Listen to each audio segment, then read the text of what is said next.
মা আমার বোনেরা, আমরা কত গুনাহ করছি। অনেক সময় আমরা এমন কথা বলে ফেলি যেটা মাওলার সাথে শিরিক হয়ে যায়। অনেক সময় এমন কথা আমরা বলে ফেলি আমার মাওলা আমার প্রতি নারাজ হয়ে যায়। আমি আপনি কিন্তু বুঝিও না।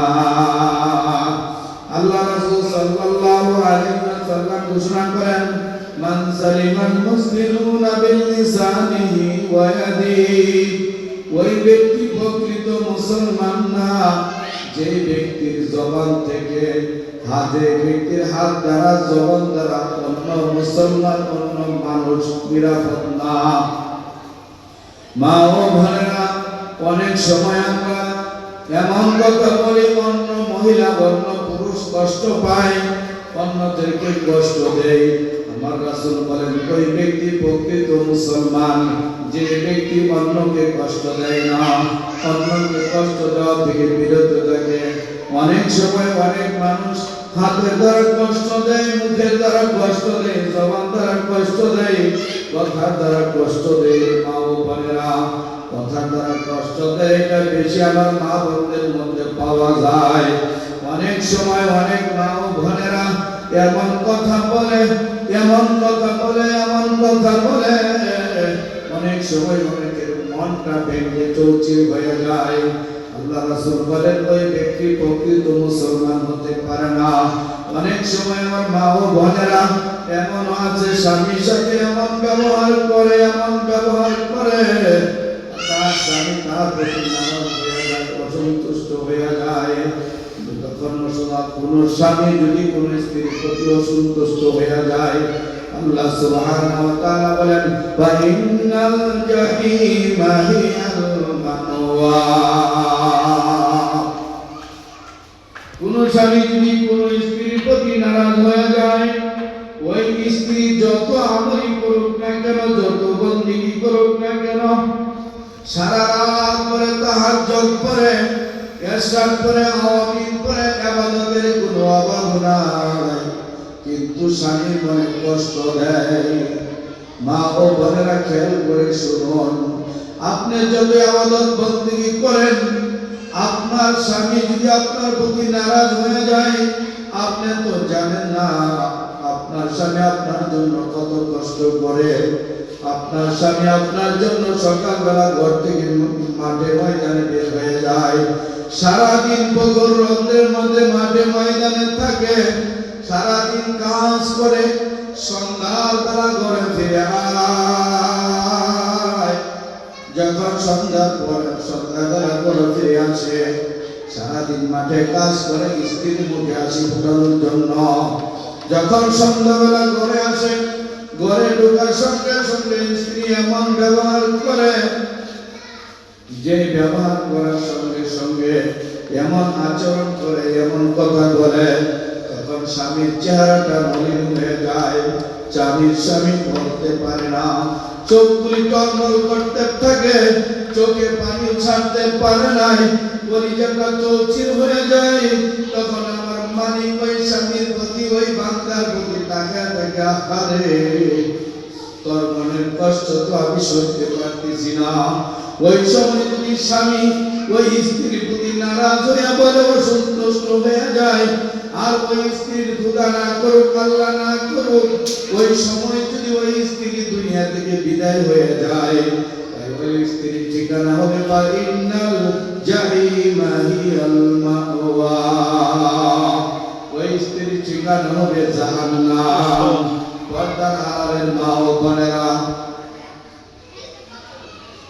পর্দার আড়ালের মা ও বোনেরা, একটু চিন্তা করিয়া দেখেন, আমি জানি না কোন মা ও বোনেরা স্বামীর সাথে খারাপ আচরণ করে, খারাপ ব্যবহার করে, দুর্ব্যবহার করে।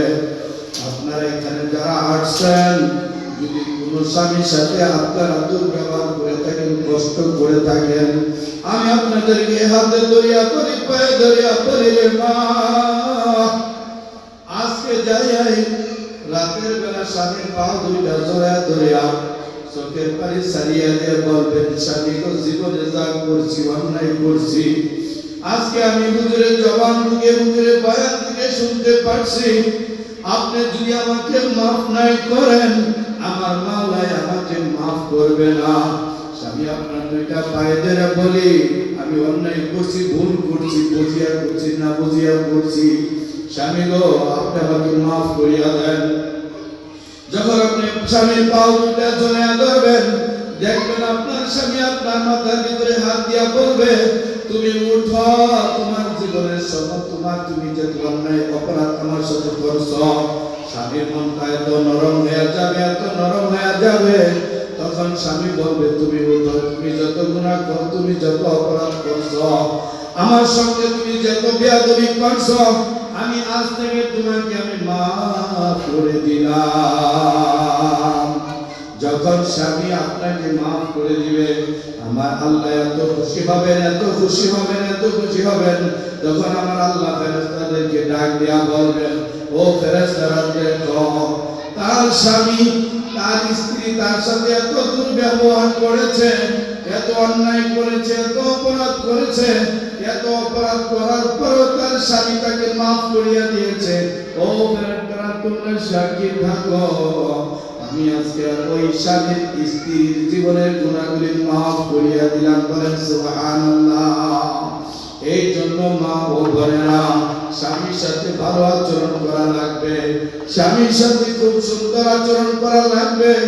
আসিয়া আলাইহিস সালাম একজন আল্লাহর জাকিরিন ছিলেন, আল্লাহর জাকিরিন ছিলেন, এত ইবাদত করতেন, এত বندگی করতেন। আসিয়া আলাইহিস সালামের স্বামীর নাম ছিল আমরা সকলেই জানি ফেরাউন।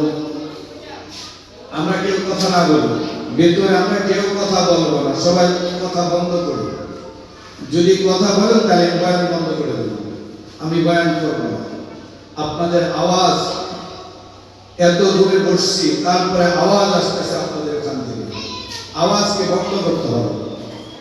সকলে জিকির করি লা ইলাহা ইল্লাল্লাহ, লা ইলাহা ইল্লাল্লাহ, লা ইলাহা ইল্লাল্লাহ, লা ইলাহা ইল্লাল্লাহ, লা ইলাহা ইল্লাল্লাহ, লা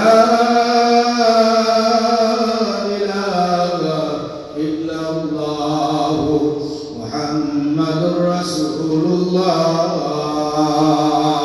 সকলে করে সাল্লাল্লাহু আলাইহি ওয়াসাল্লাম।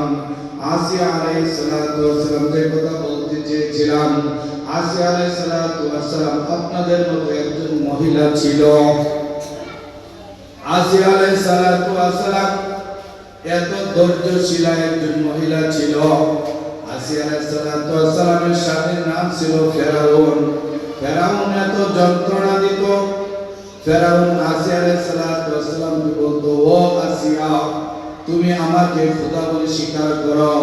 বলে যে না, মানুষ কোনোদিন খোদা হতে পারে না।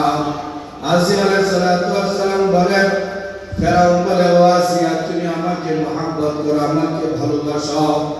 বলে ও ফেরাউন তুমি যেহেতু খোদাই দাবি করছো, খোদা তো একজনই আছে, সেটা হলো আমার মালিক, আসমানের মালিক, জমিনের মালিক, তামাম দুনিয়ার মালিক, সেই মালিক হলো আমার খোদা।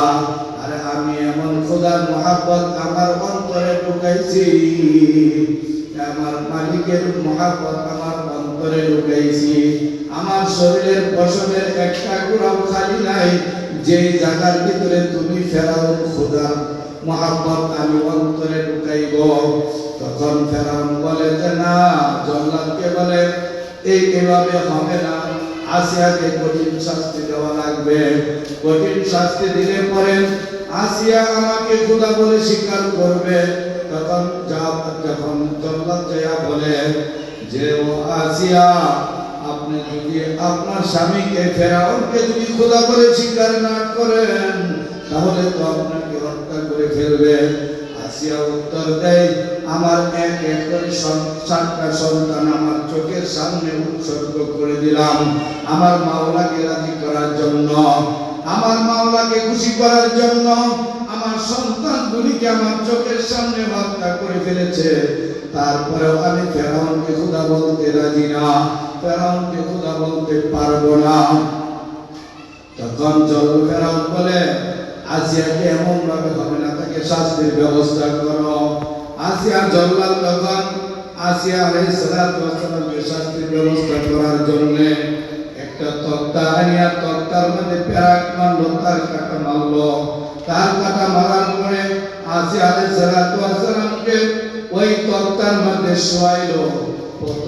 শত শত তার কাটা মারা, ওই তার কাটা দিয়া আরেকটা তক্তা উপরে দিল।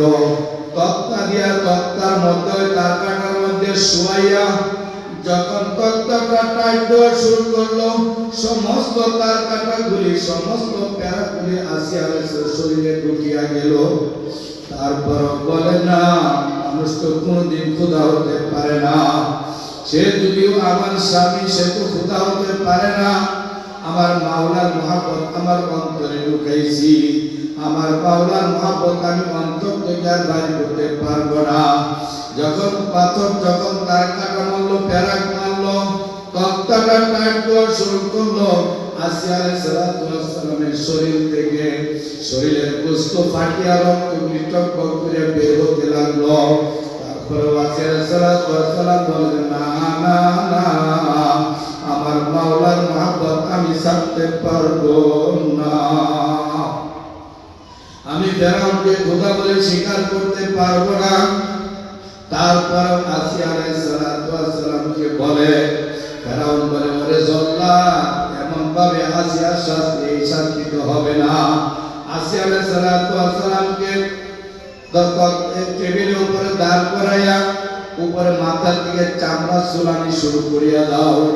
হাজার হাজার মানুষ, হাজার হাজার মানুষের সামনে আসিয়া আলাইহিস সালাতু ওয়াস সালামকে টেবিলের উপরে উঠাইয়া মাথার উপরে ছুরি ধরিয়া মাথার থেকে যখন চামড়া খসানো শুরু করিয়া দিয়েছে, গরুর চামড়া যেমন সোলানো শুরু করে, ছাগলের চামড়া যেমন সোলানো শুরু করিয়া দেয়, আমরা যেমন গরুর চামড়া সোলাই, ছাগলের চামড়া সোলাই, এমন ভাবে মাথার থেকে ছুরি দিয়া চামড়া সোলানো শুরু করিয়া দিছে।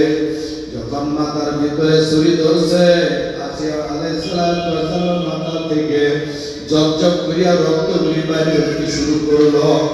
আশেপাশের মানুষগুলি চোখের পানি রাখতে পারে নাই, চোখ দিয়ে টক টক করে পানি বের হতে শুরু করলো। আসিয়া আলাইহিস সালাতু ওয়াস সালামের মনের বেদনা মানুষ সইতে পারে না, কিন্তু কথা তো বলতে পারে না। আসিয়া আলাইহিস সালাতু ওয়াস সালাম নির্ভীক করে তিনি কি বলেন, জিবরাইল আলাইহিস সালাতু ওয়াস সালামকে পাঠিয়ে দিলেন, ও জিবরাইল, তুমি যা শোনো আমার আসিয়া যেন কি বলতেছে, আমার আসিয়া যেন কি বলতেছে একটু শোনো। আসিয়া আলাইহিস সালাতু ওয়াস সালাম মুখের সাথে মুখ লাগায়, জিবরাইল আলাইহিস সালাতু ওয়াস সালাম মুখ লাগাইয়া শুনে, জগো মালিক, ওরে মাওলা, আমি ও মাওলা, আমার জীবন চাই, যার অসুবিধা নাই, কিন্তু যেন আমি ঈমান নিয়ে কবরে যাইতে পারি। তোমার আমার মৃত্যুর সময় যেন তোমার নামটা যেন আমার জবান দিয়ে বের হয়ে যায়। মাওলা, আমি তোমার কাছে সাহায্য চাই, আমার জবান যেন ঈমান বের হয়ে আসে, কালিমা বের হয়ে আসে। আসিয়া আলাইহিস সালাতু ওয়াস সালামকে জিবরাইল বলে, ও আসিয়া, তোমার জন্য জান্নাত অপেক্ষা করতেছে। আসিয়া আলাইহিস সালাতু ওয়াস সালাম বলেন, জান্নাত তো জলসে আরব क्या करो,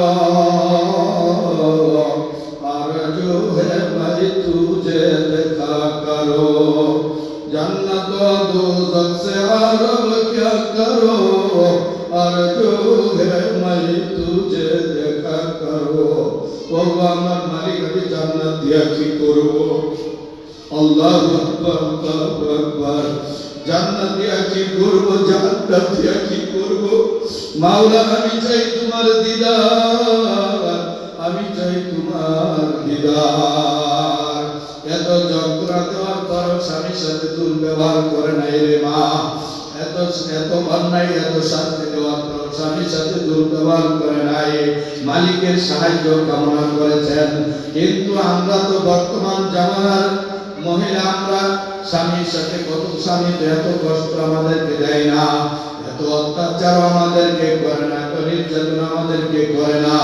তারপর স্বামীকে আমরা যে কষ্ট দেই, যে নির্যাতন করি, যদি আবার আপনার স্বামী মাফ না করে, আমার আপনার জন্য জান্নাত হারাম হয়ে যাবে, জাহান্নাম অনিবার্য হয়ে যাবে। আসিয়া আলাইহিস সালাতু ওয়াস সালাম যখন মৃত্যুর সময় আল্লাহ রাব্বুল আলামিন জিবরাইলকে ডাক দিয়া বলে, ও জিবরাইল, আমার আসিয়া দুনিয়া থেকে চলে আসছে। আসিয়া আলাইহিস সালাতু ওয়াস সালামের সামনে জান্নাত, চোখের সামনে জান্নাতটা দরিয়া রাখা, বলেন সুবহানাল্লাহ। যখন আলাইহিস সালাতু ওয়াস সালামের চামড়া খসাইতে যখন প্রাণ বায়ুটা বের হয়ে যাবে, আসিয়া আলাইহিস সালাতু ওয়াস সালামের চোখের সামনে জান্নাতুল ফেরদাউস জিবরাইল দরিয়া রাখলেন। আর আসিয়া আলাইহিস সালাতু ওয়াস সালাম হাসতে হাসতে দুনিয়া থেকে বিদায় হয়ে গেলেন। আর জবানে পড়তে থাকলেন, লা ইলাহা ইল্লাল্লাহু মুহাম্মাদুর রাসূলুল্লাহ বলতে বলতে দুনিয়া থেকে চলে গেলেন।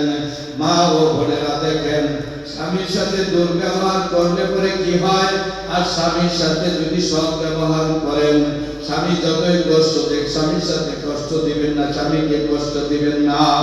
যদি এরকম নিয়ত করতে পারেন, আমি আজকে থেকে আমার স্বামীকে আমাকে যত যন্ত্রণা দেয়, মনে মনে নিয়ত করেন, চোখের পানি ছাড়েন। যারা আমরা অন্যায় করেছি, স্বামীর সাথে দুর্ব্যবহার করেছি, চোখের পানি ছাড়েন, চোখের পানি ছাড়েন। মাওলার কাছে কি জবাব দিব আমরা? মাওলার কাছে কি জবাব দিব? মাওলাই যখন ডাক দিয়ে বলবে, ও রহিমা খাতুন, ও হালিমা খাতুন, তোমার সব কিছু ঠিক আছে, তুমি তোমার স্বামীর সঙ্গে দুর্ব্যবহার করেছ, এই জন্য তোমার জাহান্নামের অর্ডার হয়ে গেছে। মাওলার কাছে কি জবাব দিব? এই জন্য চোখের পানি ছাড়িয়া মাওলার কাছে মাপ চাই, মাওলার কাছে ক্ষমা চাই। মাওলার কাছে ক্ষমা চাইতে দেরি, মাওলার কাছে মাপ চাইতে দেরি, আমার আপনার মাওলা ক্ষমা করতে দেরি হবে না, বলেন সুবহানাল্লাহ।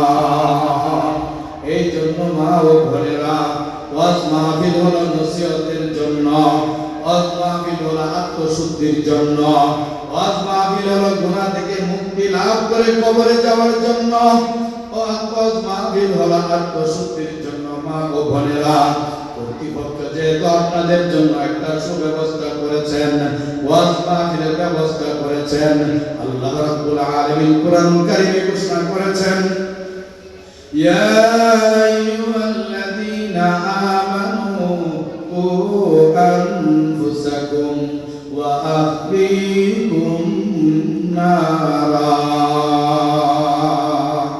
আমার আল্লাহ ডাক দিয়া বলেন, হে ঈমানদারেরা, তোমরা নিজেরা জাহান্নামের আগুন থেকে বাঁচাও, পরিবার পরিজনকে জাহান্নামের আগুন থেকে বাঁচাও। মা ও বোনেরা, আজকে যারা আপনাদের জন্য এই ওয়াজ মাহফিলের ব্যবস্থা করেছেন, বয়ান শোনার ব্যবস্থা করেছেন, মা ও বোনেরা, আমার আপনাকে বোঝা লাগবে, বুঝতে হবে, নিজেরা জাহান্নামের আগুন থেকে বাঁচার জন্য করেছেন, পরিবার পরিজনকে বাঁচানোর, জাহান্নামের আগুন থেকে বাঁচানোর জন্য আজকে ওয়াজ মাহফিলের ব্যবস্থা করেছেন। এতে আপনারা খুশি না বেজার? যদি খুশি হয়ে থাকেন, মনে মনে আল্লাহর শুকর আদায় করেন, বলেন আলহামদুলিল্লাহ। আমার আল্লাহ ডাক দেয়া বলেন, যখন কোনো বান্দা, যখন কোনো বান্দি আমি মাওলার শুকর আদায় করে, লাইন শাকারতুম লাযিদান্নাকুম ওয়া লাইন কাফারতুম ইন্না আযাবি লাশাদীদ।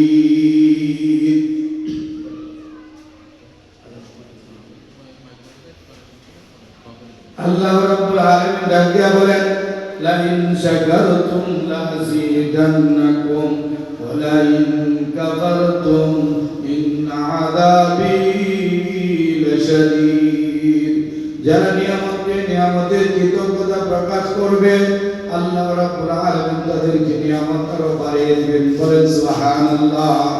ওই বলেন শুকরে নিয়ামতে আফসুকুনা কুফরে নিয়ামত নিয়ামতে কুফর গুনাহ শুকরে নিয়ামত নিয়ামতে শুকরে নিয়ামত নিয়ামতে নফজ গুনাহ কুফরে নিয়ামত নিয়ামতে কুফর গুনাহ শুকরে নিয়ামত হায় হক মি কুন মাদান তা গুনাহ হক বরত নিয়ামত হা तमाम हमदे बेहद हमदे शुक्र नियामत हाय हक में कुन मदाम ताकुन अदहक बरत नियामत हा तमाम माओ बोनेरा যারা নিয়ামতের শুকর আদায় করবে আল্লাহ তাদের নিয়ামত আরো বাড়িয়ে দিবেন বলেন সুবহানাল্লাহ যারা যে কর্তৃপক্ষ মাদ্রাসা কর্তৃপক্ষ আপনাদের জন্য যে জান্নাতের ব্যবস্থা করেছেন এই ওয়াজনা ওয়াজনসে তুলি শোনার ব্যবস্থা করে দিয়েছেন বক্স থাক ভ্যারাইটি অফ বক্স থাক আল্লাহ রাব্বুল আলামিন আপনাদেরকে যে সুব্যবস্থাটা করে দিয়েছেন এতে আপনার খুশি না বেজার আবার মনে মনে বলেন আলহামদুলিল্লাহ আল্লাহ রাব্বুল আলামিন আপনাদের সুনিয়ামত আরো বাড়িয়ে দিবেন আমি কোরআন কারীম থেকে যে আয়াতটা পেশ করেছি ইয়া আইয়ুহাল্লাযীনা আমানু কু আনফুসাকুম ওয়া আহলিকুম নারা আল্লাহ রাব্বুল আলামিন ডাক দেয়া বলেন হে ঈমানদারেরা তোমরা নিজেরা জাহান্নামের আগুন থেকে বাঁচাও পরিবার পরিজনকে জাহান্নামের আগুন থেকে বাঁচাও মা ও বোনেরা জাহান্নামের আগুন আমরা তো কোনোদিন দেখি নাই দুনিয়ার সামান্য আগুন দেখছি দুনিয়ার আগুন আমরা দেখছি এই দুনিয়ার আগুন যখন একবার একটা ঘরের মধ্যে লাগিয়া যায় ঘরটা কিন্তু পুড়িয়া ছারখার হয়ে যায় কি বলেন ঠিক কিনা যখন আমাকে আপনাকে একটা ঘরের মধ্যে আগুন ঘরের মধ্যে তালাবদ্ধ করিয়া আমাকে আপনাকে ঢুকাইয়া যখন আগুন লাগাইয়া দেওয়া হবে মা ও বোনেরা তখন কিন্তু আমার কোনো অস্তিত্ব থাকবে না একবারে পুড়িয়া ছাই হয়ে যাব চিল্লাইতে থাকবো কিন্তু তারপর কোনো কাজ হবে না একবারে পুড়িয়া ছাই হয়ে যাব পর্দার আড়ালের মা ও বোনেরা দুনিয়ার আগুন আর জাহান্নামের আগুন কিন্তু এক না জাহান্নামের আগুনটা হলো এত ভয়ানক যখন আপনাকে আমাকে জাহান্নামের আগুনে নিক্ষেপ করা হবে রে মা যখন জাহান্নামের আগুনের মধ্যে নিক্ষেপ করা হবে তখন জাহান্নামের আগুনের মধ্যে আমার আপনার শরীরটা জ্বলতে থাকবে একবার পুড়িয়া ছাই হয়ে যাবে আবার আমাকে আপনাকে চিন্তা করা হবে আর সে ব্যক্তি নাফরমান চিল্লাইতে থাকবে কাঁদতে থাকবে আর বলতে থাকবে ওগো আমার মালিক আমাকে জাহান্নামের আগুন থেকে বাঁচাও আমাকে জাহান্নামের আগুন থেকে বাঁচাও আমাকে একটু সময় দাও আমি আর জীবনে কোনদিন তোমার সঙ্গে নাফরমানি করব না আর কোনদিন নামাজ ছাড়ব না আর কোনদিন রোজা ছাড়ব না আর কোনদিন স্বামীর নাফরমানি করব না আমার আল্লাহ ডাক দেয়া বলেন ওরে নাফরমান দুনিয়ার জমিনে তোরে 50 বছর 60 বছর 25 বছর হায়াত দিয়েছিলাম তুই কোনদিন আমার কথা মানিস না বেপরোয়া হইয়া বেপরদা হইয়া রাস্তাঘাটে ঘোরাফেরা করছিলি নামাজ পড়িস নাই ফজরের সময় তুই ঘুম থেকে উঠিস নাই জোহরের সময় নামাজ আদায় করিস নাই এক কথায় তুই আমার হুকুম সারা দেশ নাই আমার হুকুমে আমার ডাকে তুই সারা দেশ নাই সব সময় তুই স্বামীর সাথে খারাপ আচরণ করেছিস ও নাফরমান তোকে আর এখান থেকে সারা হবে না তো আযাবে নরসে हमको বাঁচা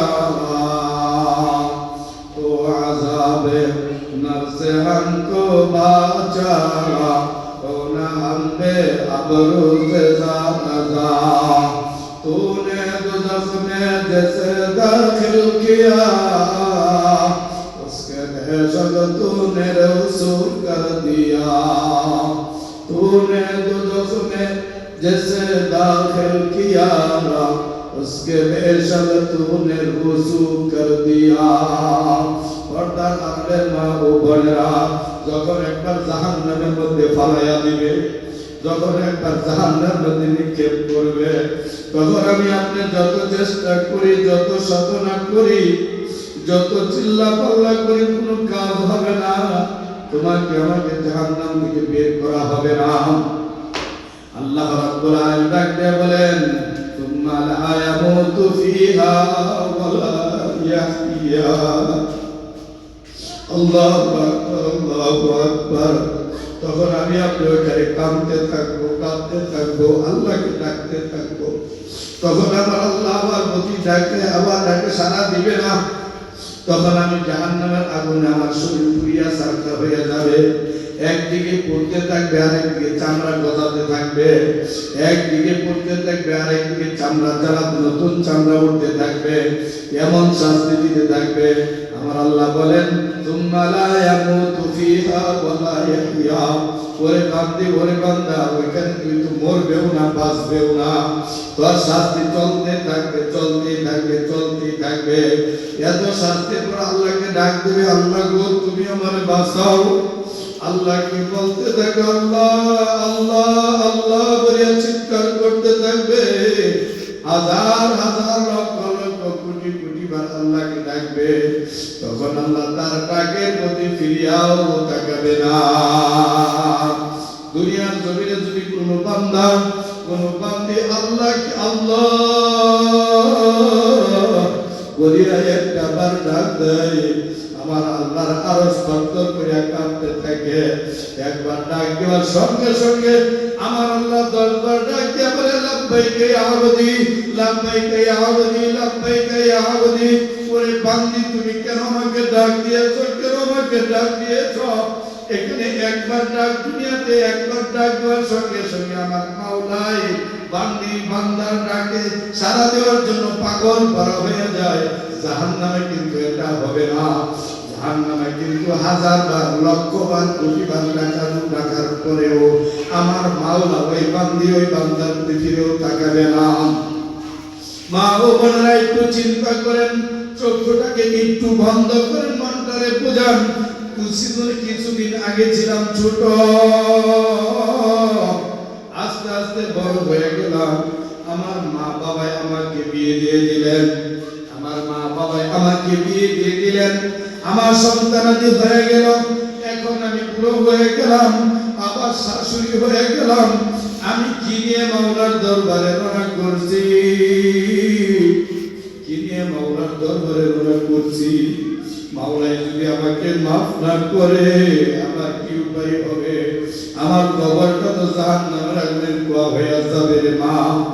আল্লাহ রাসূল সাল্লাল্লাহু আলাইহি ওয়াসাল্লাম ঘোষণা করেন, কোন নাফরমান মৃত্যুর সঙ্গে সঙ্গে কবরটা হয়ে যাবে আল কবরু হুফরাতুন মিন হুফারিন নার, কবরটা হয়ে যাবে জাহান্নামের আগুনের কুয়া। আহা, মনে বুঝান কি নিয়ে মাওলার দরবারে রওনা করছি। জীবনের কত নামাজ সারিয়া দিলাম, কত দোয়া সারিয়া দিলাম, মাওলা যদি মাফ না করে এখন কি উপায় হবে? আমার মৃত্যুর সঙ্গে সঙ্গে আমার মেয়ে কাঁদবে মা মা মা মা বলে, মা তো আর জবাব দিতে পারবে না। আল্লাহ আল্লাহ, তুমি আমাদের সকলকে মাফ করে দাও। তোমার আমার কবরটা জাহান্নামের আগুনে কুয়া হয়ে যাবে। তোমাকে আমাকে যখন ধরাধরি করিয়া কবরের মধ্যে নামায় দেওয়া হবে, সকলে ভার দিয়া, চাটাই দিয়া, পাড়ায় পাড়ায় সকলে যার যার মধ্যে বাড়িতে চলে আসবে রে মা। তোমার আমার কবরে জাহান্নামের আগুন এসে ভরিয়া যাবে। দুনিয়ার জমিনে একটা সাপ দেখলে আমরা চিল্লানি মানে দৌড় দেই, পালানোর চেষ্টা করি।